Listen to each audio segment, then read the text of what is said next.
Hello, everyone. Happy Wednesday. I had to think for a minute what day of the week it was.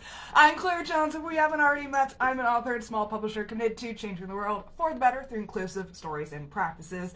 And I am jumping on today to continue my self-published author series where I go over how to write, publish, and start selling your book in 52 weeks. And if you're joining me, please like, comment, share below. Let us know that you're here. And today we're going to continue with onboarding your cover designer and editor to make sure that we can have all of the responsibilities, expectations, and deadlines involved with each project documented clearly. So if you're interested in the full rundown of what I'm discussing today, please check out my self-published author 52-week planner. It is comprehensive, and you can find all the details at linktr.ee/clairjoyance. And yeah, so by now in this 52-week schedule, the 52 episode series that we're doing now, your second draft should be edited and ready to hand off to your cover designer and your editor. The designer may or may not want to read the entire book, but I encourage you to at least give them the opportunity to in case they want to get a deeper feel for it in their design of your cover. You should also have a good idea of what responsibilities, expectations, and deadlines are involved with each project, both the cover design and the editing. So you want to document them clearly and share them with your freelancers as you onboard them this week, because you also made NDAs, right? Because we talked about IP and copyright, right? So remember when we went over the plan, do, review framework in week 10 or episode 10? That's exactly what we're going to do here as well. So number one, what exactly is the end goal for each project? What are you aiming towards? Two is what are the exact steps to achieving that end goal for each project? Three is what specific behaviors are going to accomplish those steps in a timely and high quality manner. And finally, what are the quantitative or qualitative benchmarks for success in this particular project, in both the cover design as well as the editing? And then you are going to need to create reminders in your calendar to periodically review each project and see if there are any needs for redirects or praisings throughout the process of this project completion from your freelancers.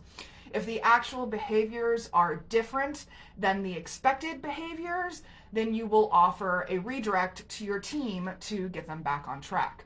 If everything is going according to plan, offer some specific and genuine praise. This isn't a very important part to the process. So just remember that. Put an easy reminder in your calendar so that you don't have to keep that tab open in your brain. So ideally, both your cover designer and your editor should be able to hand you their deliverables before week or episode 41. And so this includes multiple iterations of your cover as well as at least one editing round by the editor. While this is all happening, you should also be continuing to invest time, money, and energy into your marketing efforts. So are you still posting content and initiating conversations at least 3 times a week? If not, you have some catch up to do.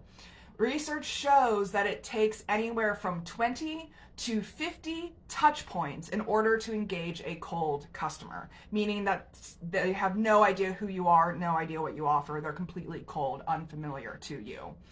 And this is why large companies really do take 3 to 6 month promotional cycles. They plan for this ahead of time because it takes so many touch points in order to convert a cold customer.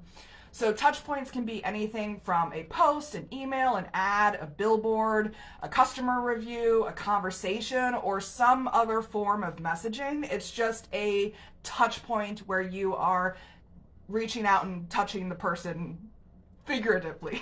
I mean, you can do it literally too, but we're talking about figurative here. So if you are reaching a potential customer or a certain potential customer with touch points every other day, for example, then it can take up to 100 days to convert them into a sale. So this is why we need to be focusing on marketing as well as all the other tasks on our plate right now. So we are officially 10 weeks, 70 days from away from launching our pre-orders. for our book. So your marketing efforts should be ramping up accordingly. 70 days, you have 70 days to create 20 to 50 touch points with cold customers. So how are you going to create enough touch points for your audiences during that time frame? You have some catching up to do if you haven't been doing any of your initiating conversations and gathering your audiences closer, as we've talked about in previous episodes. So let your excitement shine through. This is the time where you're starting to get really excited about what you've made, what you've accomplished. You're entering the last quarter of the year of these 52 weeks, and now you should be proud of yourself for all that you've accomplished so far. And not many people get to where you are now, and that deserves recognition. So just let this excitement shine through as you are pursuing these marketing initiatives.